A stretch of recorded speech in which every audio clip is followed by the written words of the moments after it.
Roger DeCoster, another Motocross of Nations for you. I have no idea how many that is that you've witnessed now, but we'll start with Team Belgium. They were so close to a podium there. Lucas, both Coonan brothers and Liam on your equipment. Was that nice to see from your side, Team Belgium so strong? Yeah, it was nice and but very disappointing, and I felt really bad for Sasha that what happened, and it was just some mud and stuck in the brake pedal, so the bike slowed a lot and in the jump, and then Justin Cooper behind him, he was committed and landed on top of him. Right, okay. And yeah, it's bad luck because, like you say, they were in the hunt to win. It was possible. It was really possible, and it's been a long time, and good to see that the Belgium team, a really young team with Liam and the two Coonan brothers, they have a good future, And Lucas almost won the world title this year at 18, and again he was pushing the Lawrence brothers today. What are your thoughts on him and how fast he's progressed? Both Lucas and Sasha have a natural speed, and they need a little bit more experience, of course. And I talked with them today after the race, and it's pretty cool to see they're not making excuses. They just say that they can learn more and that they will get better and work on getting better. So it's pretty nice. And they want to ride in America, so I guess moments like this is good for the communication. Yeah, you can give them an insight. They definitely want to come over here. They're gonna probably do a few races next year, Okay. when it's there's no conflicting GP schedule, and then they hope that they can learn Supercross well enough to come over full time for the following year, for So 27 or so. Probably be more Anaheim, you would think, sort of the start of the year. We don't know yet because they have no experience in Supercross, and Yeah. they need to find out where they sit, what their level is. So you got to see Liam Everts there on a 450. You raced with Harry, his grandad. I So think was it the nice 450, the 450 fits him well. Yeah. He rides a 450 really good. I think this is his first major race on a 450. Yeah. And he did a good job. Is it amazing for you to have raced with Harry, watched Stefan's career, and now you're watching Liam? These three generations, Yeah. You've seen it all. Yeah, it's pretty crazy.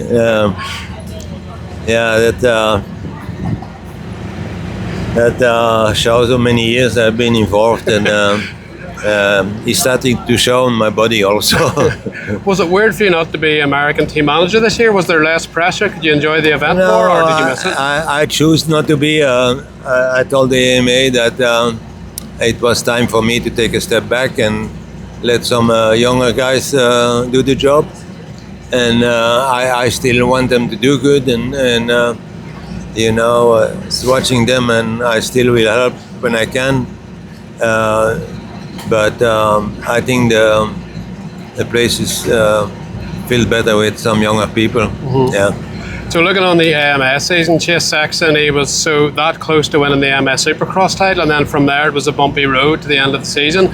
What were your thoughts on his year, and obviously again so close to that Supercross title? Well, the US season is long, and it's tough to stay healthy the whole season, and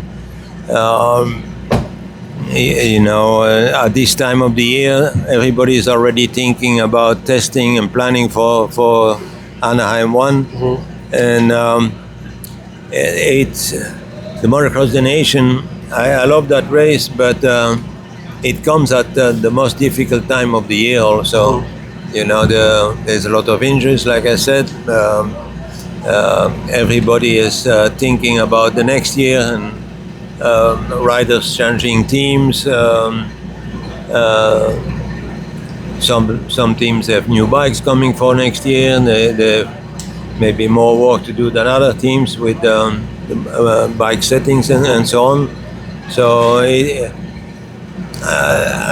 it's a difficult race, but it's a race where most most teams like to be represented, and it's a cool race. It's nice to be one time a year with all the best guys in the world in one place.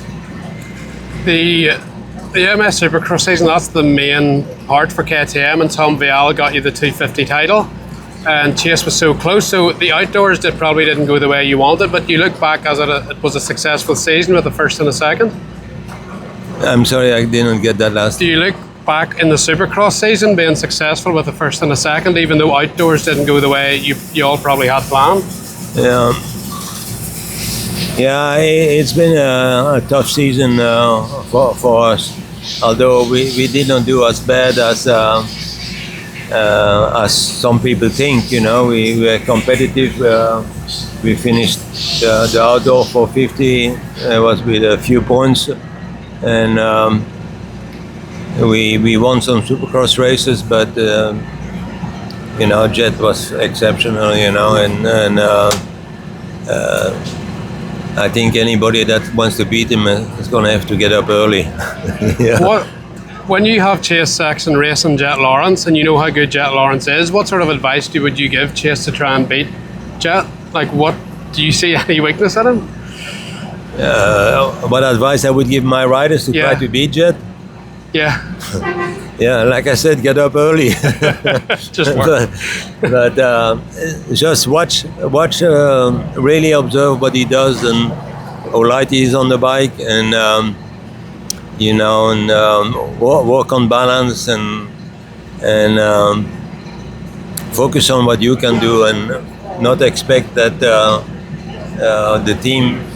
your team can compensate for the talent that he has. Do you feel riders then look at the bike to try and fix issues with the bike whenever it can be just their riding or maybe mentality, but they're always searching, and it can make it worse because they're just constantly looking for something different?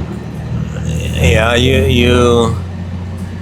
first of all, the most important thing for any athlete, whether it is in motocross, supercross, any sport, is take responsibility for the outcome where you end up, and then really look at what is your weak points, what can you do. Don't expect somebody else to fix it for you. Do what you can do, and a rider can do a lot more on his results, on the way he rides, than any factory can do.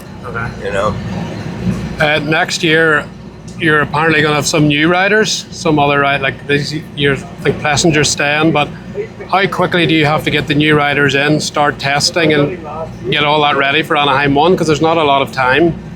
No, that's what I'm saying. What I said earlier. Everybody is looking to get ready for next year. Of course, the factories teams, they all have been working already to prepare for testing and so on, and keep your head down and work hard. And when it's a new rider, you obviously have to start from a lower base to get them to comfortable. So is that more stressful for you for organizing everything and seeing how it goes? Not necessarily. I think it depends on the rider. Some riders can jump on another bike and be good right away. Some need a lot of time. It depends on the rider, and depends what the expectations is of the rider and all that. But all the teams, all the factory teams, they're pretty competitive, and there's not that big a difference in the bike. You were a 5-time world champion. You've worked with Jeremy McGrath, Ricky Carmichael, you knew Stefan Everts, those all-time level riders. What do they have that makes them so good compared to like a regular elite rider to have these multiple championships? What sets them apart? I think the ones that took responsibility for their results, and the ones that are open-minded and knew what advice fitted them and take that but don't listen to everything. Just take the path that fits. Even what I can advise a rider to do, even with all the years I've been involved, maybe some of the things I tell them fit, but some of the things don't fit because what the rider does, it's what they do under pressure and at the high level is there's a very fine line between what works and what doesn't work. But as soon as the rider gets good, there's advice coming from all over. Everybody wants to be part of it, and everybody wants to give you some advice, and you cannot listen to 25 different styles of advice. Finally, just your view on Antonio Caroli, 40 years old. He was top 10 yesterday. He broke his hand today, and he still rode on with, I think, 13th in the last moto. At 40, he's semi-retired. What are your thoughts on him, and what he's still able to do at 40? Yeah, I didn't have a chance to see much what he did, and sorry. But just to be that competitive at 40, is that impressive for you? Yeah. Great, Roger. Thank you.